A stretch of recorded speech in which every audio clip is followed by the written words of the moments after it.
This question is mainly for you, Christina. Jonathan India is named Rookie of the Year. Only one person voted for Trevor Rogers, and that was not you. It was some other reporter from the Cincinnati side. So what made you vote for Jonathan India over Trevor Rogers, and your thoughts on, how the voting came out?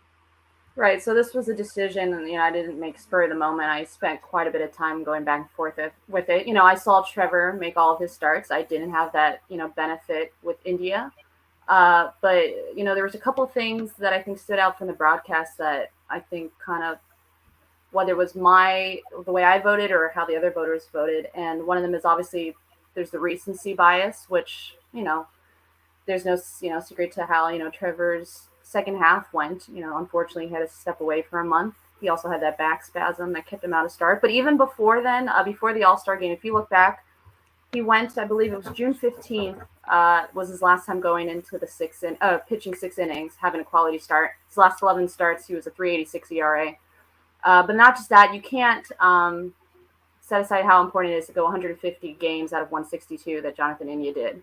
And, his first 2 months weren't strong, but that was during the lovely spider attack pitching era. Historically, guys, and especially offenses, the weather's cold, offenses start cold, and he just kept getting better and better. So he definitely distanced himself there. And I think, I mentioned this earlier in a different podcast. One of the things, too, you look at stats, but you also look at narratives.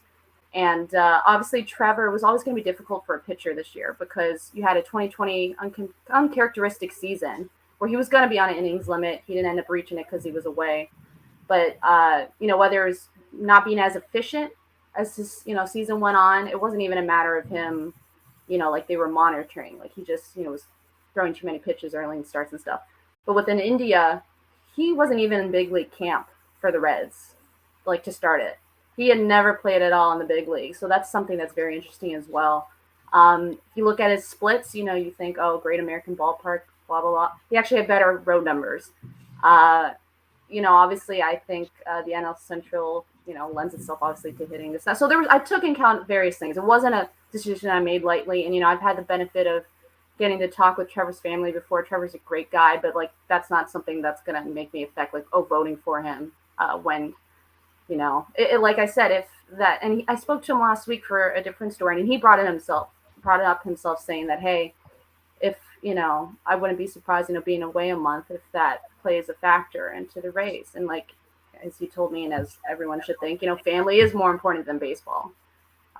And he made the right decision. But he even knew, probably the writing was on the wall. Yeah, and I'm just going to go, I guess, down the road on your thoughts on, I guess, how the voting came out. Isaac, your thoughts on this. I think this was in a way expected, although Trevor did have a lot more, how can we say this, he did have the All-Star appearance. He had the 2 Rookies of the Month. That time that he missed, I guess, in a way, pretty much just hurt him, and he never came back to see him that second half.